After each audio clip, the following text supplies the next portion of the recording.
एका जंगलात सिंह महाराज आणि सगळे प्राणी जमले होते, कारण जंगलात आलेल्या मोठ्या संकटाची चर्चा सुरू होती. ते जंगल खूपच संपन्न होते, पण यावर्षी उन्हाळा फारच कडक असल्यामुळे जंगलातील गवत, झाडे, फळे सगळेच सुकून गेले होते. सरोवरातील पाणीही आटून गेले होते. त्यामुळे सिंह महाराजांसह सगळ्या प्राण्यांसमोर मोठा प्रश्न उभा राहिला होता की आता हे संकट कसे दूर करायचे. यासाठी सगळे प्राणी चर्चा करत होते.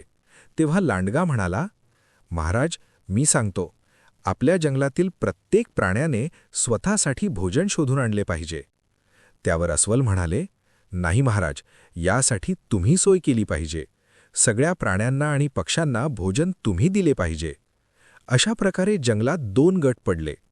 काही प्राणी लांडग्याच्या बाजूने बोलत होते तर काही प्राणी अस्वलाच्या बाजूने. त्यामुळे जंगलात असंतोष माजला.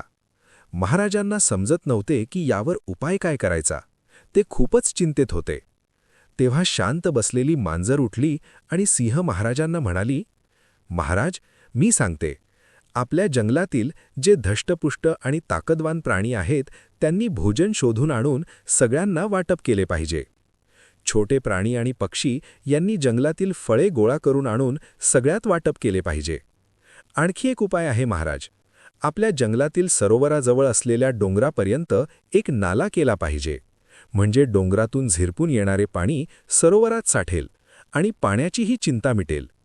हे ऐकून सिंह महाराज म्हणाले, अरे वा, किती छान सांगितलेस. मांजर, तू किती हुशार आहेस. महाराजांनी मांजरीने सांगितलेल्या सगळ्या योजना अंमलात आणल्या. त्यामुळे सगळ्या प्राण्यांना भोजन मिळू लागले. पाण्याचीही सोय झाली. सगळ्या प्राणी पक्ष्यांनी मांजरीच्या बुद्धीचे कौतुक केले. अशा प्रकारे जंगलावर आलेले संकट टळले. सगळ्यांना आनंद झाला आणि सगळे प्राणी आनंदाने राहू लागले. अशाच नवनवीन गोष्टी पाहण्यासाठी चॅनलला लाईक आणि सबस्क्राईब करायला विसरू नका.